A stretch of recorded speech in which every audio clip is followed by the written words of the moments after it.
ఎందుకు తిరుమల స్వామివారికి మాత్రం ఇంత ప్రాధాన్యత అనేదానికి సమాధానం చెప్తాను. వెంకటాద్రి సమం స్థానం బ్రహ్మాండే నాస్తి కించనాత్, వెంకటేశ సమోదేవో నభూతో నభవిష్యతి అన్నది వరాహ పురాణంలోని ఒక వాక్యం. ఇది వేదవ్యాస మహర్షి వేదరాశిని 4 వేదాలుగా, ఋగ్యజు సామ అథర్వణ వేదాలుగా సంక్షిప్తం చేసిన తరువాత రాసిన 18 పురాణాల్లో ఒకటి వరాహ పురాణం. కొన్ని వేల సంవత్సరాల ముందు రాసినవి.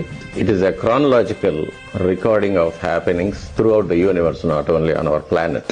ఈ శ్లోకానికి అర్థం ఏంటంటే, వెంకటాచల పర్వతాల వంటి, వెంకటాచల క్షేత్రం వంటి పవిత్రమైన ప్రదేశం ఈ బ్రహ్మాండంలో, మన భూమండలంలో కాకుండా బ్రహ్మాండంలో కూడా ఎక్కడా లేదనేది.